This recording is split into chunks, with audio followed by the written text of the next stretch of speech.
Okay, you guys know I spend a lot of time on mainstream media, economic news, and finance news so that you don't have to.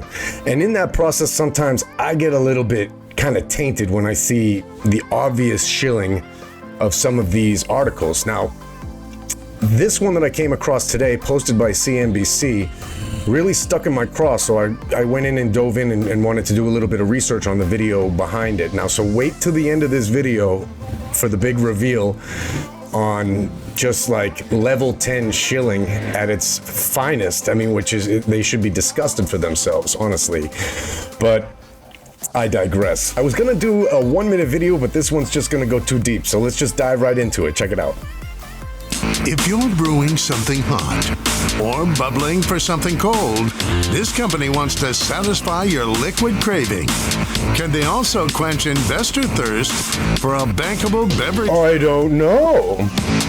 Maybe Jim will tell us. Circle the wagons around in a really volatile environment like this one. Hey, how about a beverage company? Look at how excited he is. Popular single-serve coffee machine maker bought Dr. Pepper Snapple, transformed itself overnight into a hot overnight powerhouse. Now the combined companies. Look at how excited he is. Parent, that's the privately held JAB holding. But Keurig Dr. Pepper trades publicly now under the symbol KDP. We recommended it shortly after the merger was announced, and the stock's been a huge winner. It's up. Okay, so his mistake number one as I was diving into this article, because I already feel the shilling in my bones, and it really frustrates me because this actually is going to people that are thinking about investing. And he's just thinking about how it lines his coffers. So Cramer made a big mistake right here because he gave me an obvious pivot point for historical data, and I decided I wanted to go see if he was actually telling the truth. And that sent me down an entire wormhole that we'll get to later. But here, let's just carry on and see how they go about their playbook. Including a near 12% gain year to date. Just last week, they reported really an unbelievable quarter. Okay, it was a modest earnings beat coupled with a tiny revenue miss, but coffee was on fire. Soda was a little subdued. We're going to find out about that. Management's still confident they can generate 2% sales growth for the full year. That would translate into 15 to 7% earnings growth. This is a consumer packaged goods company. If they can hit those numbers, I think the stock would have much more upside. So let's dig deeper with Bob Gamborth. He's the chairman and CEO. Oh yeah, let's Pepper. Get out here, Bob. Come on. Prospects. Now they've had a year to digest the merger. Mr. Gamborth, welcome back to Mad Money. Good to see you, Bob. Thank you so much. Have a seat. There were so many doubters. Oh my God, I'm so glad to see you. Thank you for the $100,000 sponsorship. There's a dividend, this or that, and we went all in because of you. You have an amazing... Because you paid us. So, thank you, because you have this amazing wallet, this amazing budget for advertising, and it just spurned my initial attention. It just gave me the inspiration to sell all of my viewers your shitty product. History of reviving brands and making consumer packaged goods companies come alive. This was one of the toughest yet, but you're able to do it. Yes. I mean, I think we've got a combination in this portfolio of brands that have been... All right, so what he's about to say and break down for you, hey, yeah, I know, listen, it was a real pain in the ass. They were kind of all over me for that whole spilling trash into the entire ocean thing. So I gotta do something over here to make us look like we're nicer people. So I thought, why not buy Dr. Pepper? Everybody likes Dr. Pepper. You know, they don't like those little plastic cups going into turtles' noses and stuff like that. Yeah, but they do love their Dr. Pepper. So we thought, why don't we just get a bunch of other sugary drinks, and then we will sell them to college kids and advertise at college football stadiums. What do you think? What do you think, Jim? Around for a long time, and we add new brands to it. So it's a combination of renovation and bringing new brands into our system. You're doing actual innovating. You're doing things with brands. There are other companies, I'm not going to pick on them. Innovating. There are other companies that just presume every year is going to be -1. You don't presume that kind of thing. No, not at all. I mean, I think Dr. Pepper is a great example in itself. Limited edition, like Dark Berry. Dark Berry. Marketing behind Dr. Pepper, the college football championship that we take over every year.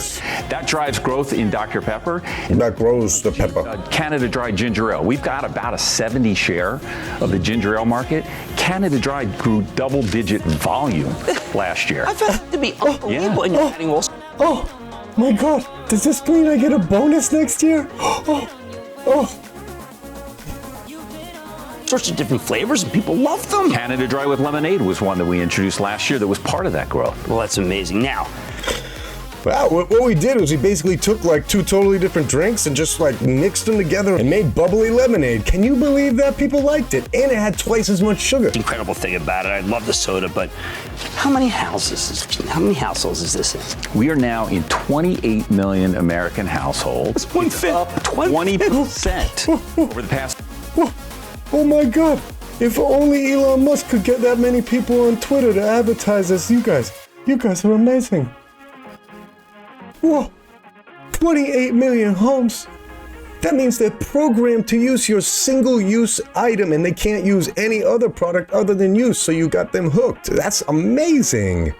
Whoever taught you drug dealing? 2 years, and honestly, we feel like we're still just getting started. Why We did could everyone double tell that. me it was tapped out, Bob? Why did everyone say it was They tapped saw out? growth slow down, and they used the word saturation, which Right. we've never used, and all it Oh no. was a No, we wouldn't use the word saturation. We just use extra sweet with the blackberry limited edition. That's what we do. That's our technique. What do you think, Jimmy C? for more innovation and good marketing, and that's exactly what we've done. Before I knew you were coming on, I said to So we mixed this can with this can, and then we had this other can, so we named it something else, and that's what we're talking about with innovation. This week. what do you think well, I can't ask you what the numbers would be, but this is obviously going to be something that includes a lot of people who environmentally felt that these were not right and who just missed the pot. Yeah, well, this is the K-Duo brewer. They're All right, now we've got the whole point of this. This is a PR stunt from Keurig to make up for their bad reputation over trashing the entire planet with their product. I'm sure what's next is they're going to make a bunch of excuses of how hell down the future, how 1 to 2% of their entire waste is going to get collected. There are 3 different models. We're introducing it for this holiday. We did work in 2016 when we took the company private to understand what were the barriers to new consumers coming into the Keurig system. And there were a bunch of them. One barrier was, I don't want to give my pot up. Maybe I want it on the weekends or when company comes over, but I still want to be able to do a single serve as well. And so we gave them. It means we own you. And we gave you a pot. very And then you Now what are you going to do? they want. They always say, well, you got to ask this guy, these single serve, landfill, but you've come up with something. Sustainability is a big Here we go. across the board. This is what they care about. That to heart first on the K-Cups. So all of Canada has been converted to recyclable K-Cups. But not the U.S. All of the U.S., which is in process of being converted, will be converted by the end of next year. And then we're just getting Next year. recyclable, And then we're just warming up. recycled PET in all of our packaging, 30% by 2025. So it's Listen, anyways, I was going to make a small little clip about this, make fun of them a little bit here and there. But as I was researching this to see when Jim Cramer actually made the call out to buy Keurig, program to make sure. I stumbled across what is like so clear to be the most obvious, like, okay, so check it out. This was filmed over 3 years ago, and it just came out today on CNBC. Let's see if you can see the differences. Check this. All right, so I was researching when Cramer actually made that call out for Keurig, because for the past year, Keurig's like done okay, but it's relatively flat or down, and I don't think it would have ever been a particularly good call out anytime in the past 6 months. So it's like, all right, so when did Cramer actually say this? And I find this on YouTube. And it turns out that the same video that was posted today on YouTube for CNBC for Keurig was the same one that was posted 3 years ago. This entire thing was filmed 3 years ago. Let me get myself out of the screen and just watch this for yourself. You're going to notice like a couple key differences. First off, you'll notice the Dow is like 25,000 at the time. And you'll also notice that there's a graphic on the old one that they removed on the new one. Check this out. All right, there you go. You guys, you can see it right there. The 2 different dates, same YouTube channel.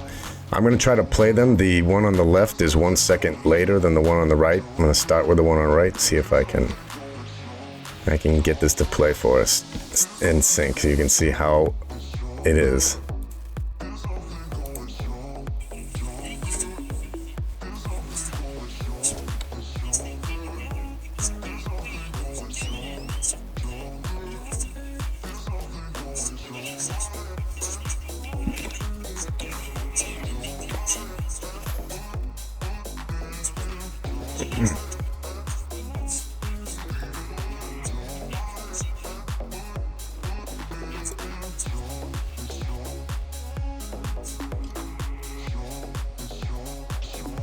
doing actual innovating. You're doing things with brands. There are other companies. I'm not going to pick on them, okay? And we add new brands to it. So it's a combination of renovation. All right, well, never mind. The sync didn't really go that well. All of it running on this one computer was a little bit too much. But isn't that just ridiculous? 3 years ago, everything they said about the environmentalism, the changes that they're going to make to the carbon footprint, this, that, 2025, the fact that he just recommended this at this particular time and they're still thinking it's a great buy, he's shilling it 3 years later during a much different market climate.